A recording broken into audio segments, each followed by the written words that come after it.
Hello friends, आज हम बात करेंगे नेक्स्ट टॉपिक के बारे में, अकाउंटिंग प्रोसेस। अकाउंटिंग प्रोसेस का जैसा ही हम नाम सुन रहे हैं तो हमारे दिमाग में एकदम से आ रहा है अकाउंटिंग। हमने डेफिनेशन अभी पढ़ी थी। प्रोसेस किसी भी काम को करने का तरीका, एक स्टेप बाय स्टेप प्रोसेस, प्रक्रिया इसे बोलेंगे हम। किसी भी काम को करने का एक तरीका होता है जो कि हमें सिखाया भी जाता है। जब हम छोटे होते हैं तो हमें सिखाया जाता है कि बेटा आपको पेंसिल ऐसे पकड़नी है, ऐसे लिखनी है, ऐसे राइटिंग करनी है। तो सब क्या है, वो प्रोसेस है। ऐसे ही अकाउंटिंग भी एक प्रोसेस है और ये एक स्टेप बाय स्टेप प्रोसेस है।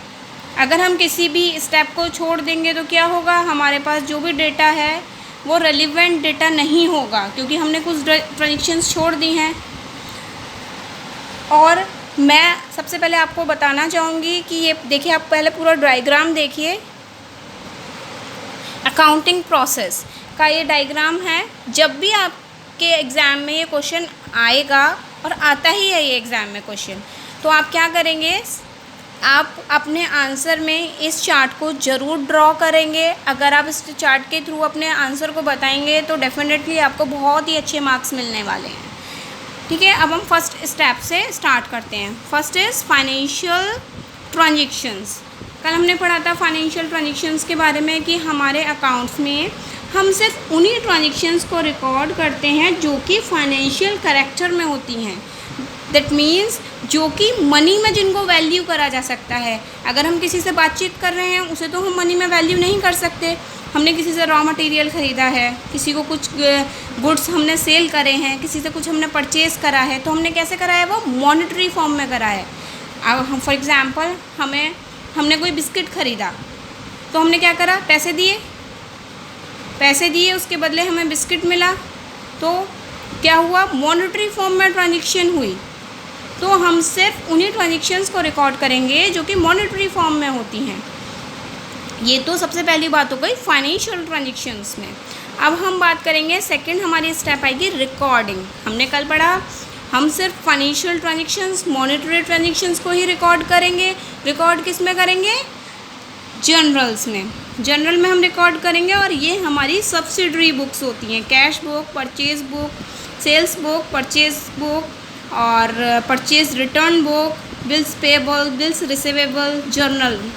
अब देखिए, हमने सब चीज़ों को अच्छे से रिकॉर्ड करा। अब हमारे पास प्रॉपर्ली सारा डाटा रिकॉर्डेड है। हमने किसी भी स्पेसिफिक टाइम पीरियड में अपनी ट्रांजेक्शन रिकॉर्ड करी हैं।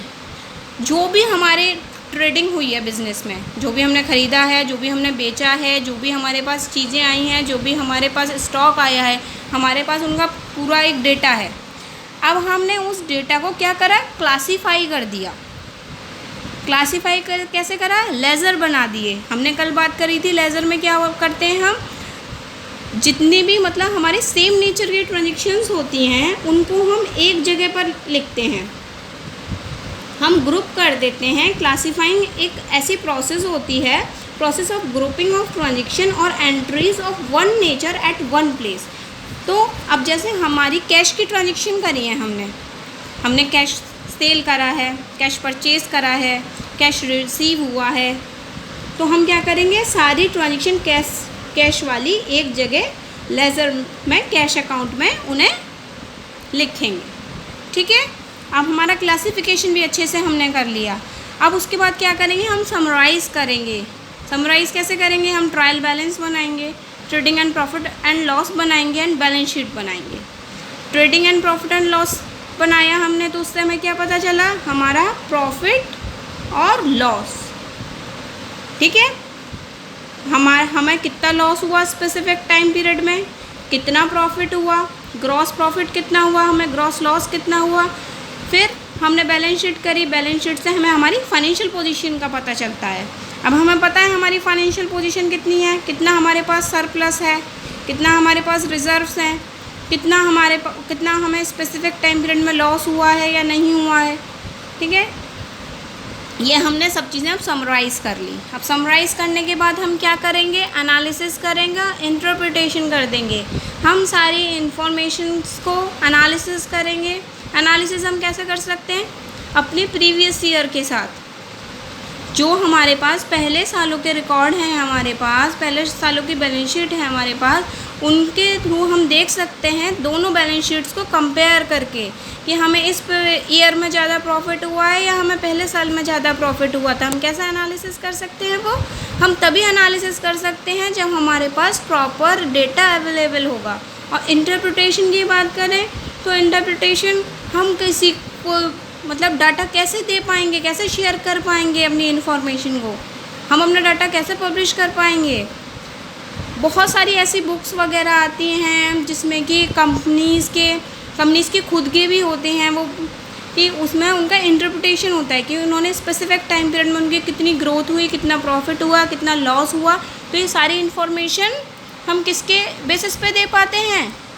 क्योंकि हमने अपने ट्रायल बैलेंस प्रॉपर बनाए, trading and profit and loss बनाए, बैलेंस शीट बनाई है, उनके बेसिस पे हम एनालिसिस करते हैं और अपनी इन्फॉर्मेशन को इंटरप्रेट करते हैं, जिससे कि वो हमारी ऑर्गेनाइजेशन के लिए भी डिसीज़न लेने में हेल्पफुल होते हैं और थर्ड पार्टीज़ के लिए भी। ओके फ्रेंड्स, ये बात हुई आज हमारी अकाउंटिंग प्रोसेस की।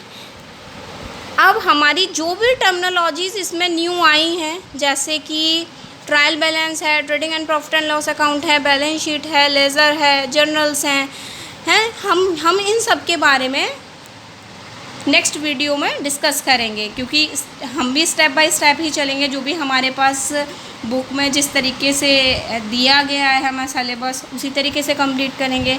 ओके फ्रेंड्स, अगर आपको ये मेरी वीडियो अच्छी लगी हो तो प्लीज़ लाइक कीजिए, शेयर कीजिए, मेरे चैनल को सब्सक्राइब कीजिए, और कोई भी क्वेरी हो तो मुझे कमेंट बॉक्स में कमेंट कीजिए। Thank you friends, bye bye.